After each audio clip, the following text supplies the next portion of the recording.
Dans un entretien accordé à Télévision Mag, Frédéric est revenu sur son aventure dans Koh Lanta, le feu sacré.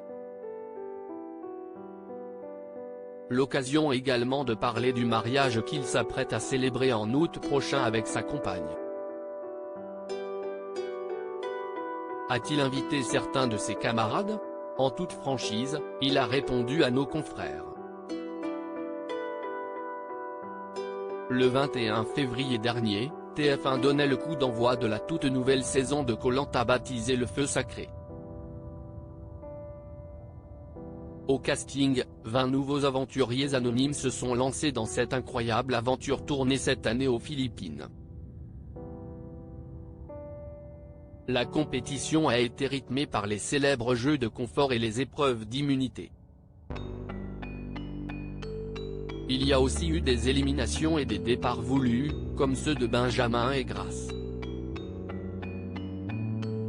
Le 9 mai dernier, dans l'épisode inédit de Koh Lanta, Le Feu Sacré, Denis Brognard a mené un conseil un peu particulier, celui des destins liés.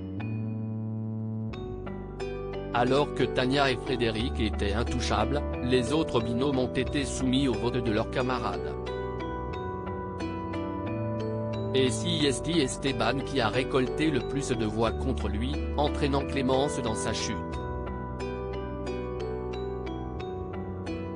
Koh Lanta, Clémence trahie par Frédéric qui assume sa stratégie à 100% une fois son flambeau éteint, Clémence a pris la parole.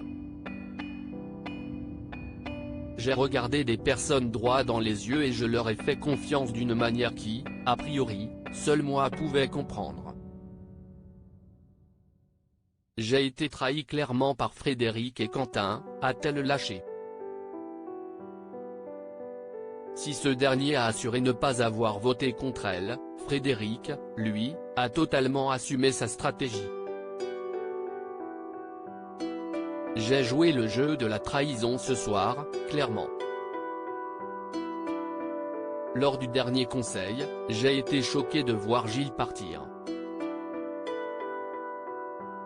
Plusieurs heures avant le conseil, je t'ai demandé les yeux dans les yeux si on était ok sur les votes, tu m'as dit oui et après, j'ai eu la grande surprise. Pour moi, c'était une trahison, donc je me suis dit, bien joué, si est un coup de maître, je vais faire de même, lui a-t-il confié. Un mariage pour Frédéric à l'été 2023, des candidats de Koh Lanta invités? Dans un entretien à Télévision Mag, Frédéric est revenu sur l'élimination de Clémence, assumant de nouveau sa stratégie. J'ai eu très peu de scrupules à mentir aux gens dans Koh Lanta, a-t-il confié. Dans cette même interview, l'aventurier a accepté de parler de son mariage qui sera célébré en août prochain au Portugal. A-t-il invité certains de ses anciens camarades de Koh Lanta? Si est une célébration très privée. J'ai invité un seul aventurier, Quentin, a-t-il répondu. Et de poursuivre, si est vraiment une personne avec qui j'ai noué une amitié très forte.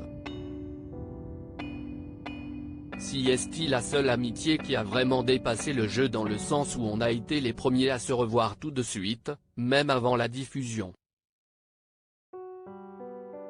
On s'est vu plusieurs fois, j'ai rencontré sa femme, il a rencontré la mienne, il vient à la maison dans 2 semaines pour un week-end. Si est une amitié forte que j'ai avec lui. On s'écrit tous les jours et cette relation, je ne l'aille pas avec les autres. Si Frédéric n'a pas souhaité inviter tout le casting de sa saison, si est parce qu'il ne veut pas d'un mariage à l'américaine où on invite n'importe qui. Et d'ajouter, je n'ai pas envie de me dire dans 10 ans, c'était qui celui-là qui est venu à mon mariage?